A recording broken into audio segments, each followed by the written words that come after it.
Dan hari ini kita mau melanjutkan pembacaan firman Tuhan. Ya, tentang hari ini kita akan baca sekarang di Keluaran 23. Kita sudah selesai dengan Keluaran 22 tadi malam dan sekarang tentang Keluaran 23. Peraturan tentang hak-hak manusia. Ya. Ayat 23, janganlah engkau menyebarkan kabar bohong. Janganlah engkau membantu orang yang bersalah dengan menjadi saksi yang tidak benar. Saudara, Tuhan bilang jangan menyebarkan kabar bohong. Ini sering terjadi dalam kehidupan orang Kristen, ya. Suka menyebarkan gosip atau kabar bohong. Saudara, kalau kita belum yakin kebenarannya, maka kita jangan menyebarkan hal-hal yang belum pasti. Ya, kecuali memang kita sudah dengar dari orang yang ya memang memang benar-benar bisa dipercaya. Tapi kalau kabar itu belum pasti, ya jangan suka bergosip, saudara. Ya, gosip itu sama dengan fitnah. Ya, dan itu ya sama dengan menyebarkan dusta. Ya, Tuhan membenci orang yang suka gosip, orang yang suka menyebarkan fitnah. Kita berdoa biar kita menjadi anak Tuhan yang bisa menjaga mulut. Ya, kalau kita bertemu biarlah kita menceritakan tentang kebaikan Tuhan. Jangan bergosip tentang orang lain atau memfitnah orang lain. Apalagi menjadi saksi dusta, saudara. Jangan menjadi saksi dusta. Ya, jangan membela orang yang tidak benar. Justru kita membantu orang yang bersalah. Tuhan tidak senang dengan orang yang seperti itu. Ya, hati-hati saudara, jangan membantu orang yang bersalah, jangan membela orang yang bersalah, apalagi menyebarkan gosip. Ya, gosip itu artinya semakin digosok semakin sip. Ya, kalau kita mendengar ada orang yang menyebarkan fitnah, ya langsung tanya aja, kamu yakin enggak kebenarannya itu? Kalau kamu belum yakin, jangan loh ya menceritakan sesuatu yang belum tentu benar. Ya, pokoknya kita hindarilah saudara ya untuk bergosip, menceritakan tentang orang lain, tapi mari kita menceritakan tentang kebaikan Tuhan. Masih banyak hal-hal positif yang bisa kita ceritakan daripada kita bergosip, saudara ya. Kenapa saudara? Karena ya dusta itu dapat menghancurkan keluarga, dapat menimbulkan ketegangan di sebuah lingkungan, dapat mengacaukan ya sistem kerjasama yang sudah dibangun di kantor, di keluarga, di rumah, dimanapun. Jadi meskipun Anda bukan yang memulai gosip atau suatu kebohongan, tetapi kalau Anda ikut yang menyebar-nyebarkannya dan mengedar-ngedarkan kabar angin itu, maka Anda juga ikut berdosa. Makanya mari kita menjaga mulut, jangan menjadi orang yang menyebarkan bohong ya atau menyebarkan gosip ya. Ini ada loh ayatnya di firman Tuhan ya. 2, janganlah engkau turut-turut kebanyakan orang melakukan kejahatan. Dan dalam memberikan kesaksian mengenai suatu perkara, janganlah engkau turut-turut ya perkara ya orang lain ya, jangan engkau turut-turut kebanyakan orang membelokkan hukum. Ya, kalau orang lain banyak yang melakukan hal yang salah, maka kita tidak boleh ikut-ikutan. Kalau orang-orang lain ya membelokkan atau ya melanggar hukum, maka kita jangan ikut-ikutan. Artinya apa? Jangan terbawa arus. Sekalipun kita hanya sendiri, tetaplah berjalan dalam kebenaran. Jangan ikut-ikutan saudara dengan kebanyakan orang. Saudara dalam satu pergaulan misalnya, saudara tidak suka dengan kemabukan atau hal-hal yang demikian. Kalau saudara diajak mabuk, maka jangan ikut-ikutan. Lebih baik menolak langsung, oh maaf saya tidak mau. Atau ketika saudara diajak ke tempat-tempat tertentu yang itu saudara rasa bertentangan dengan hati nuranimu, ya engkau harus berani menyatakan maaf saya tidak sejahtera ada di tempat ini. Maaf ya saya lebih baik pergi. Itu namanya kita tidak ikut-ikutan, tidak turut-turut ya dengan kejahatan orang lain.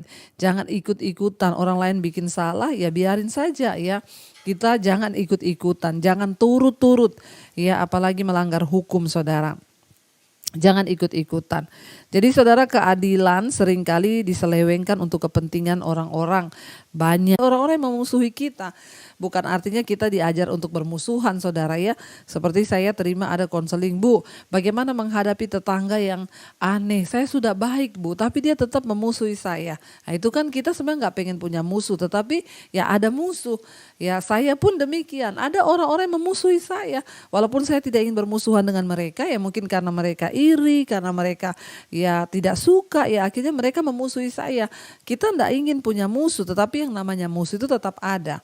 Tapi Tuhan ajarkan begini, kalau musuhmu itu punya keledai atau kambing atau apapun, lalu keledainya itu tersesat, saudara. Jangan engkau melihat keledainya tersesat, biarin aja, itu punyanya musuh saya loh, biar tersesat, biar hilang, biar dia kapok. Itu enggak boleh. Tuhan bilang, kalau kamu melihat lembu musuhmu atau keledainya tersesat, maka segeralah kau kembalikan binatang itu ya kepada musuhmu. Ya, walaupun artinya apa? Kita ini diajar berbuat baik sekalipun kepada orang jahat pada kita. Sekalipun kepada orang jahat kepada kita, dia mau memusuhi kita. Kita tetap harus melepaskan pengampunan dan terus ya mengasihi dia, berbuat baik kepada dia. Ayat 5, apabila engkau melihat rebah keledai musuhmu, jangan berat bebannya. Karena berat bebannya, ya maka janganlah engkau enggan menolongnya. Haruslah engkau rela menolong dia dengan membongkar muatan keledainya. Kita lihat juga lembu musuh kita, ya rebah karena keberatan beban. Ya zaman itu saudara dikatakan ya orang membawa beban itu kan biasa karena dengan keledai. Ya jadi kalau engkau lihat, ya lalu dia jatuh, rebah atau pingsan, ya maka kita harus menolong. Ya walaupun itu keledainya musuh kita. Artinya apa? Jangan kalah dengan kejahatan, tapi kalahkan kejahatan dengan kebaikan. Banyak yang bertanya sama saya, Bu, tetangga saya itu jahat sama saya, memusuhi saya. Ya saya dulu pernah ada itu, tiap hari saya kirimin makanan, saudara. Lama-lama juga jadi baik, saudara ya. Karena kejahatan tidak akan pernah menang dengan kebaikan. Ayat 6, janganlah engkau memperkosa hak orang miskin di antaramu dalam perkaranya. Jangan memperkosa hak-hak orang miskin. Ya, jadi saudara, pikiran untuk berlaku baik Tuhan ajarkan di sini, ya entah itu kepada orang miskin, kepada musuh, ya itu ya diajarkan. Ini adalah hal yang baru dan mengejutkan di dalam dunia di mana balas dendam merupakan bentuk umum dari keadilan. Ya, Allah tidak hanya memperkenalkan ide ini kepada bangsa Israel, tetapi dia juga menjadikan sebagai peraturan, ya. Jadi yang harus ditaati, bila seorang menemukan seekor binatang yang tersesat, walaupun itu punya musuh atau pingsan punya musuhnya, maka ya dia harus berbuat baik. Ya, jadi ini adalah prinsip yang luar biasa di tengah dunia yang semakin jahat ini. Tuhan mengharuskan kita untuk berbuat baik. Haruslah ayat 7, kau jauhkan dirimu dari perkara dusta. Haruslah kau jauhkan dirimu dari perkara dusta. Orang yang tidak bersalah dan orang yang benar tidak boleh kau bunuh. Sebab aku tidak akan membenarkan orang yang bersalah. Jadi Tuhan bilang jangan ikut-ikutan berdusta. Ya, orang yang tidak bersalah jangan kau bunuh. Ya, atau kau ya perkosa haknya sekalipun dia miskin. Jangan engkau berbuat jahat kepada dia. Ayat 8, suap. Ya, janganlah kau terima. Sebab suap membuat buta mata orang-orang yang melihat dan memutarbalikkan perkara orang-orang yang benar. Jangan menerima suap. Kalau kita disuap, saudara ya, suap itu artinya ya supaya orang melakukan kesalahan lalu kita dikasih uang supaya kita nggak tegur kesalahannya, itu salah.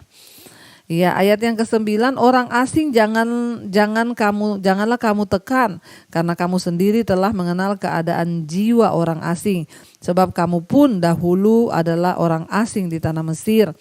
Tuhan kembali mengingatkan, ya jangan kau ya tekan orang asing karena kamu pun dulu pernah menjadi orang asing. Ayat 10, 6 tahunlah lamanya engkau menabur di tanahmu dan mengumpulkan hasilnya. Tetapi pada tahun ke-7 haruslah engkau membiarkannya dan meninggalkannya begitu saja supaya orang miskin di antara bangsamu dapat makan. Dan apa yang ditinggalkan mereka haruslah dibiarkan dimakan binatang hutan. Demikianlah juga kau lakukan dengan kebun anggurmu dan kebun saitunmu. 6 harilah lamanya engkau melakukan pekerjaanmu.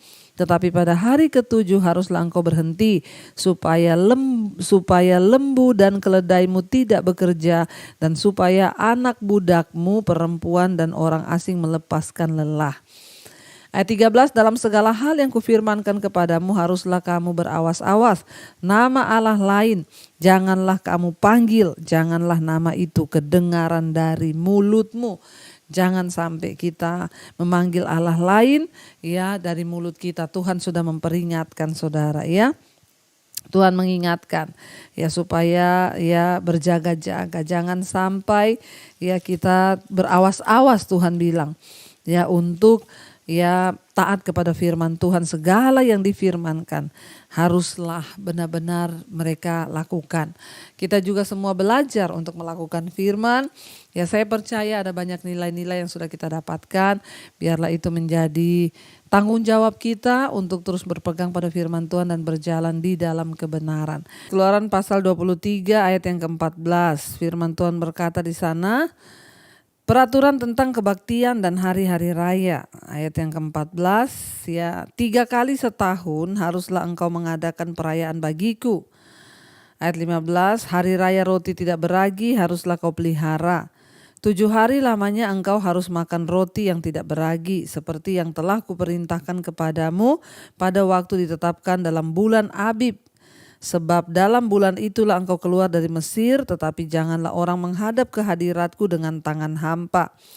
Ya Tuhan mengingatkan kepada bangsa ini, kita sebenarnya dulu sudah pelajari ini tentang hari raya roti tidak beragi.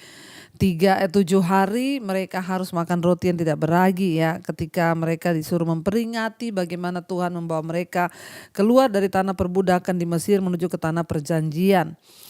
Ya Tuhan berkata di sana ya, sebab dalam bulan itulah engkau keluar dari Mesir, yaitu pada bulan Abib, saudara, di sana dikatakan. Ya pada bulan Abib mereka harus memperingati bagaimana mereka dibawa Tuhan keluar dari tanah perbudakan di Mesir ya. Tuhan berkata itu harus diperingati.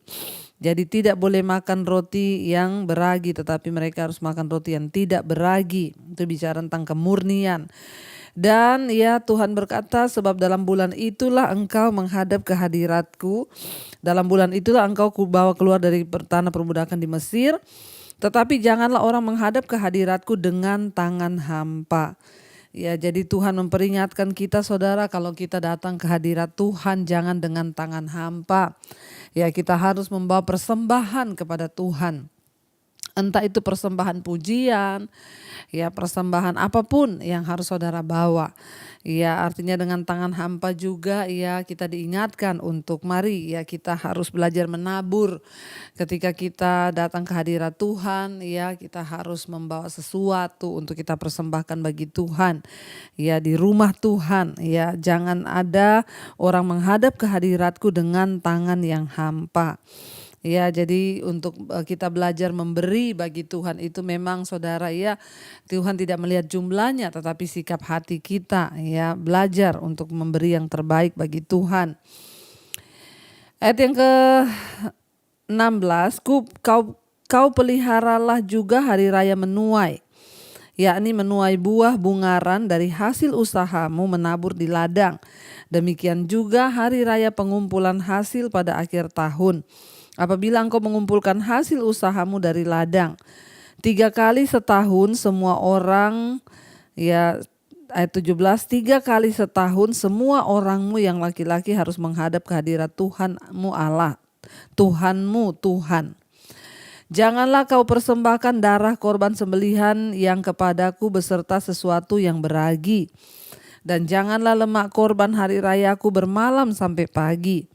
Yang terbaik dari buah bungaran hasil tanahmu haruslah kau bawa ke dalam rumah Tuhan Allahmu. Janganlah kau masak anak kambing dalam susu induknya. Ya kita melihat saudara aturan-aturan yang Tuhan buat bagi bangsa itu intinya Bangsa ini diajar untuk menabur, memberi.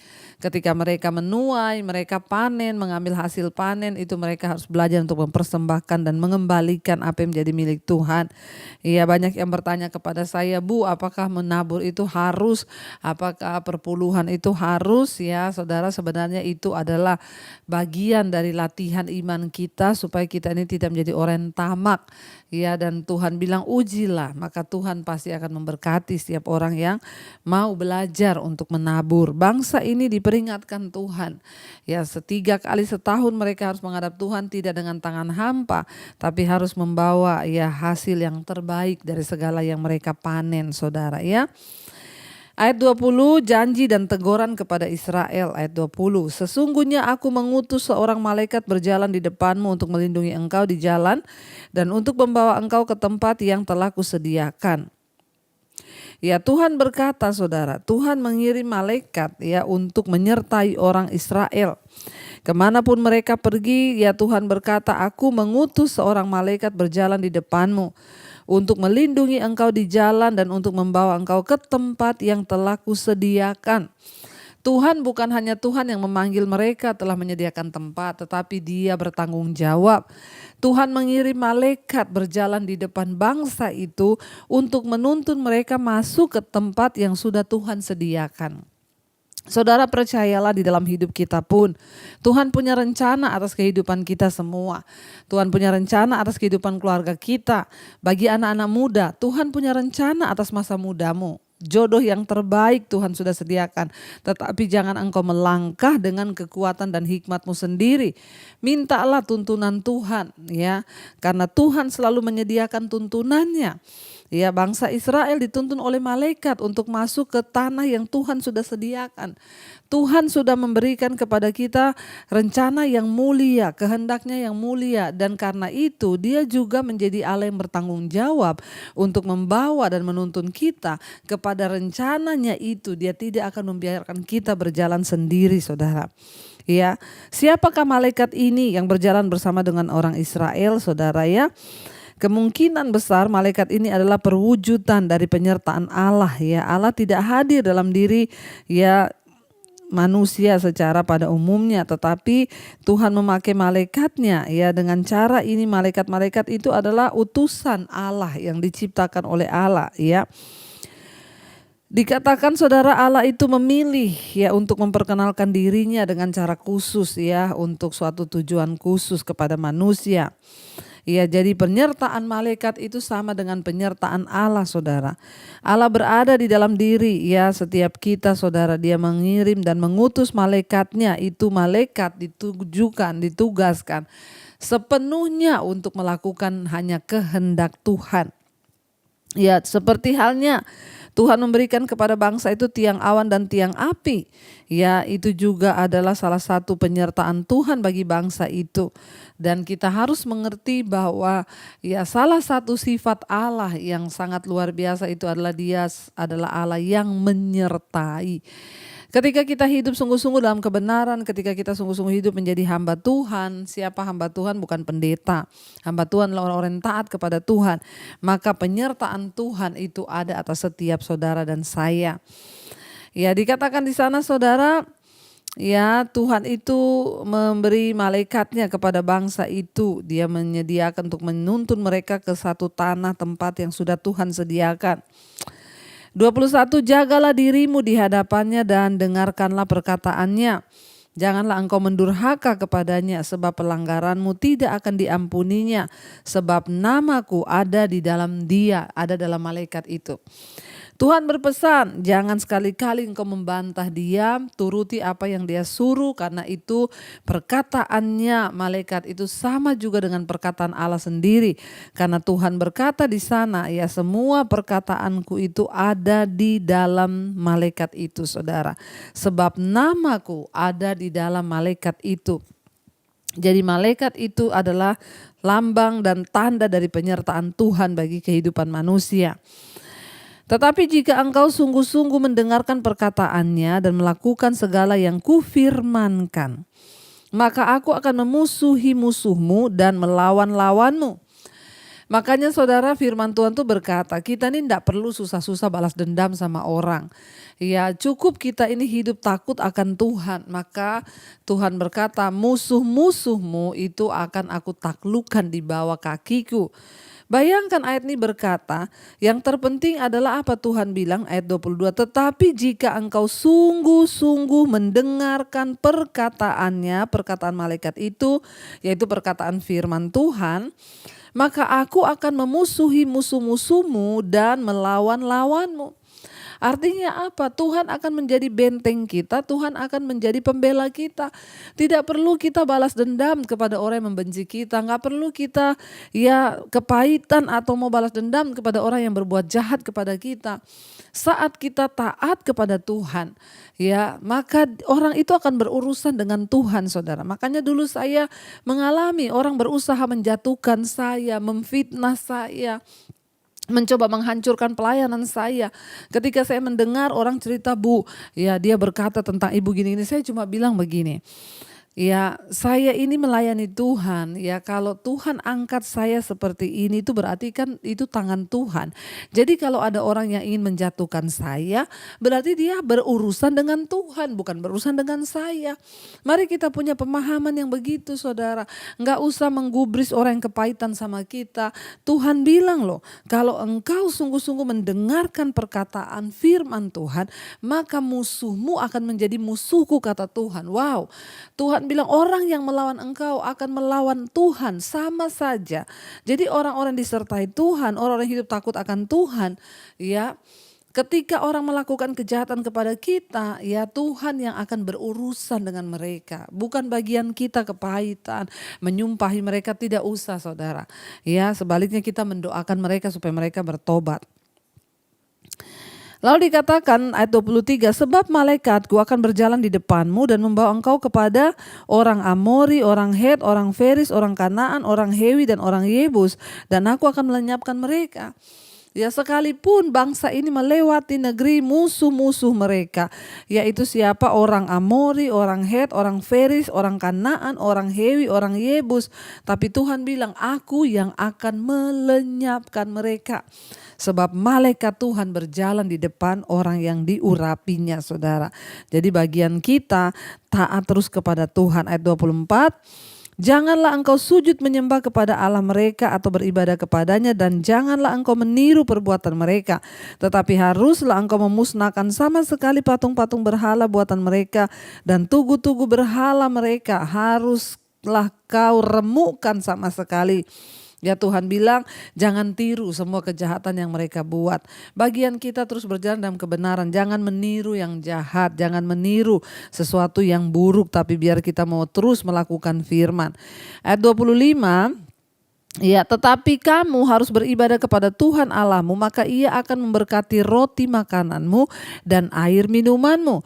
Dan aku akan menjauhkan penyakit dari tengah-tengahmu. Ini janji Tuhan. Kalau kita mendengarkan firman Tuhan, kalau kita sungguh-sungguh mengikuti kebenaran, maka Tuhan berjanji, ya kalau kita sungguh-sungguh beribadah kepada Tuhan, tidak main-main, menjaga hidup dalam kekudusan, maka Tuhan berjanji apa? Ia akan memberkati roti makananmu, air minumanmu, dan menjauhkan penyakit dari tengah-tengahmu. Ya, ini adalah satu janji Tuhan, saudara. Bila kita berada di dalam perlindungan Tuhan, saudara, ya, Allah memperingatkan untuk kita ini, ya ingat ada upah ya yang akan menyertai hidup kita, dan ada kemenangan yang akan Tuhan berikan bagi setiap kita. Tidak akan ada di negerimu perempuan yang keguguran atau mandul. Aku akan menggenapkan tahun umurmu. Ya firman Tuhan. Kengerian terhadap aku akan kukirim mendahului engkau. Aku akan mengacaukan semua orang yang kau datangi. Dan aku akan membuat semua musuhmu lari membelakangi engkau. Ya. Lagi aku akan melepaskan tabuhan mendahului engkau, sehingga binatang-binatang itu menghalau orang Hewi, orang Kanaan, orang Het dari depanmu. Aku tidak akan menghalau mereka dari depanmu dalam 1 tahun, supaya negeri itu jangan menjadi sepi. Dan segala binatang hutan jangan bertambah banyak melebihi engkau. Ayat 30, sedikit demi sedikit aku akan menghalau mereka dari depanmu sampai engkau beranak cucu, sedemikian hingga engkau dapat memiliki negeri itu. 31, aku akan menentukan batas daerahmu dari laut Teberau sampai laut Filistin dan di padang gurun sampai ke sungai Efrat, sebab aku akan menyerahkan penduduk negeri itu ke dalam tanganmu sehingga engkau menghalau mereka dari depanmu. 32, janganlah mengadakan perjanjian dengan mereka ataupun dengan Allah mereka. Mereka tidak akan tetap diam di negerimu, supaya mereka jangan membuat engkau berdosa kepadaku dengan beribadah kepada Allah mereka, sebab tentulah hal itu menjadi jerat bagimu. Tuhan luar biasa melindungi orang-orang yang takut akan Dia. Karena itu saudara, kita harus sungguh-sungguh ikut Tuhan. Ya, kita harus sungguh-sungguh mentaati Tuhan. Mari kita tunjukkan lebih lagi ya bahwa ya mentaati Allah itu lebih penting daripada kita menyesuaikan diri dengan gaya hidup ya orang-orang yang tidak bertobat di sekeliling kita. Jangan berkompromi ya, jangan melakukan ya hal-hal yang tidak menyenangkan hati Tuhan. Ya, bahkan saudara, ya Tuhan itu sanggup ya menyelesaikan segala perkara, tapi seringkali Tuhan menunda. Ya, seringkali tidak semua solusi dari Allah itu datang seketika itu juga. Penundaan pun ya bukan berarti Tuhan tidak melakukan apa-apa. Seperti kita baca hari ini, Tuhan bilang, aku tidak akan memusnahkan sama sekali langsung orang-orang itu, tapi sedikit demi sedikit supaya engkau tidak sepi di situ, nggak ada orang sama sekali.